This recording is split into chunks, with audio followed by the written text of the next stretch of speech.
Magandang araw po. May two questions po ako about sa example ng kasalanan nakakamatay at saka yung hindi nakakamatay. And kung, kasi may friend akong born again, ang explanation niya sa akin dun sa nakakamatay na kasalanan is yung verse sa Bible na yung dalawang mag-asawa na dinaya nila yung pinagbentahan ng lupa kaya namatay sila ng literal. And ang question ko is, kasi nagkasala sila sa spirito, yun daw yung nakakamatay. Ang question ko is, paano tayo magkakasala sa spirito sa panahon ngayon? And ganun din ba yung mangyayari na mamamatay ka ng literal? And second question is, naniniwala po ba kayo sa premonition? At saka kung totoo siya? Salamat sa iyo, kapatid na Rosalie. No? Unang-una, sa Biblia, mayroong mga kasalanang ikamamatay, hindi isa lang, hindi dalawa, hindi tatlo, marami. Basahin natin ang 5:16 ng Juan. Kung makita ng sino man na ang kanyang kapatid ay nagkakasala ng kasalanang hindi ikamamatay, ay idalangin siya at bibigyan siya ng Diyos ng buhay na ukol sa mga nagkakasala ng hindi ikamamatay. May kasalanang ikamamatay. Hindi tungkol dito ang sinasabi ko na idalangin niya. Ayan, naliwanag dyan sabi ni Juan na may kasalanang ikamamatay. Ngayon, ang interpretasyon ng iba riyan, ang kasalanang ikamamatay, kagaya nga nung sinabi mo na namatay si Ananias at saka si Sapphira physically, maling interpretasyon yun. Kasi yung ikamamatay dyan, hindi naman yun physical eh. Si Solomon nagkasala siya ng ikamamatay pero nabuhay pa siya ng mahaba eh. Hindi ang kahulugan ng kasalanang ikamamatay mamamatay ka agad physically. Naging halimbawa lang yun physically na nangyari kay Ananias at Sapphira na mag-asawa na nagsinungaling laban sa Espiritu Santo. Yung pagkakasala nila ay laban sa Espiritu Santo, mabigat yun. Pero hindi lamang yung pagkakasalang laban sa Espiritu Santo ang ikamamatay. Meron pang iba. Basahin natin ang Santiago 1:14. Kundi ang bawat tao ay natutukso pagka nahihila ng sariling masamang pita at nahihikayat. Kung magkagayoy ang kahalayan, kung maipaglihi ay nanganganak ng kasalanan at ang kasalanan pagka malaki na ay namumunga ng kamatayan. Ang kasalanan, pag lumalaki, hindi mo tinitigilan, kahit na yan, pagmumura lang, o kaya pagsisinungaling lang, hindi ka naman nagbabago habang buhay kang sinungaling, habang buhay kang naglalasing, walang pagbabago sa buhay mo, ikamamatay din yun, kapatid. Kasi sabi ni Santiago, ang kahalayan pag naipaglihi nanganganak ng kasalanan. At ang kasalanan pagka malaki na ay namumunga ng kamatayan. Kaya kung halimbawa, naging ugali mo na yung sinungaling ka, ayaw ka nang magbago, yun, ikamamatay na yun. Pupunta ka na sa dagat-dagatang apoy na siyang ikalawang kamatayan. Ang kahulugan kasi nung ikamamatay ay ikabubulid mo sa dagat-dagatang apoy na ikalawang kamatayan. Basahin natin ang Apokalipsis 21:8. Ngunit sa mga duwag at sa mga hindi mananampalataya at sa mga kasuklam-suklam at sa mga mamamatay tao at sa mga mapakiapid at sa mga manggagaway at sa mga mapagsamba sa Diyos-Diyusan at sa lahat ng mga sinungaling, ang kanilang bahagi ay sa dagat-dagatang nagniningas sa apoy at asupre na siyang ikalawang kamatayan. Kung napansin mo yan talata, kapatid na Rosalie, ang sabi ng kasulatan, sa mga mamamatay tao, hindi naman sinabing nakapatay ng tao. Si Moises kasi nakapatay din ng tao eh. Nung inaapi ng mga Ehipsyo yung dalawang Israelita, pinagtanggol niya yung kanyang kapatid na Israelita, nakapatay si Moises eh. Pero hindi siya mamamatay tao na tuloy-tuloy niyang ginagawa habang buhay na mamamatay tao siya.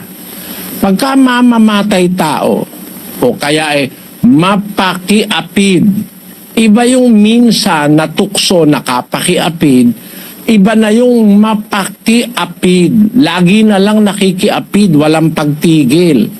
Mga mapagsamba sa Diyos-Diyusan. At saka sa mga sinungaling, lagi na lang sinungaling, ang kanilang bahagi sa dagat-dagatang nagniningas sa apoy at asupre na siyang ikalawang kamatayan. Yun ang tinutukoy na ikamamatay. Yung kamatayan, yung parusa. Ikalawang kamatayan ang tawag doon. Kasi ang tao, kahit mabuting tao, namamatay din sa laman eh. Kaya mali yung paliwanag sa'yo na pagka kasala ka ng mabigat, mamatay ka sa laman. Hindi. Merong mga nagkakasala ng mabigat na kasalanan, hindi naman namamatay sa laman eh. Si Ananias at si Sapphira lang yung namatay agad physically, ano? Pero may mga tao na gumagawa ng masama, nabubuhay sa laman. Pero sila papunta doon sa ikalawang kamatayan na siyang dagat-dagatang apoy. Kaya tinatawag yung kanilang kasalanang ikamamatay. Ibig sabihin, ikapupunta sa dagat-dagatang apoy na siyang ikalawang kamatayan. At hindi isang kasalanan lang yan. Kahit maliit, halimbawa, nagsusugal ka, sugarol ka, habang buhay ka sugarol, di ka nagbago. O kaya ikaw bisyoso, marami kang bisyo, di ka nagbago. Lasenggo ka, araw-araw lasing ka, linggo-linggo, buwan-buwan hanggang mamatay ka. Aba, yung mga manlalasing hindi rin makakarating sa langit yan. Kamamatay din yung kasalanan na yon. Pakinggan mo sa 5:19 ng Galacia. At hayag ang mga gawa ng laman, sa makatwid ay ang mga ito, pangangalon niya, pakikiapid, karumihan, kalibugan, pagsamba sa Diyos-Diyusan, pangkukulam, mga pagtataniman, mga pagtatalo, mga paninibugho, mga pagkakaalitan, mga pagkakampi-kampi, mga pagkakabahabahagi, mga hidwang pananampalataya, mga kapanaghilian, mga pagpatay, mga paglalasing, mga kalayawan, at ang mga katulad nito. Tungkol sa mga bagay na ito ay aking ipinagpapaunang ipaalaala sa inyo, tulad sa aking pagpapaalaala ng una sa inyo, na ang mga nagsisipagsanay ng gayong mga bagay ay hindi magsisipagmana ng kaharian ng Diyos. Ayun, yung nagsasanay doon, yung gumagawi na talagang ganun ang gawi sa buhay, hindi magmamana ng kaharian ng Diyos yun. No? So, ikamamatay din yung mga kasalanan na yan. Bakit? Kahit yan lang paglalasing, pagpatay, kapanaghilian, ang sabi, mga pangkukulam, pagsamba sa Diyos-Diyusan, pagtataniman, mga paninibugho, mga pagkakaalitan, pagkakampi-kampi, mga Low battery. Lahat ng yan, ikamamatay din pag hindi mo tinigilan, kapatid. Sana maunawaan mo sinasabi ko, Ang Biblia kasi kumpleto kung magturo. Yung napakinggan mong born again, kasi hindi naman tinuturuan ang buo ng pastor niya yon, akala niya ang kasalanang ikamamatay, yun lang kasalanan sa Espiritu Santo. Hindi. Kahit maliit ang kasalanan, pag hindi mo tinitigilan, palaki ng palaki at mamumunga yan ng kamatayan. 10:26 ng Hebreo.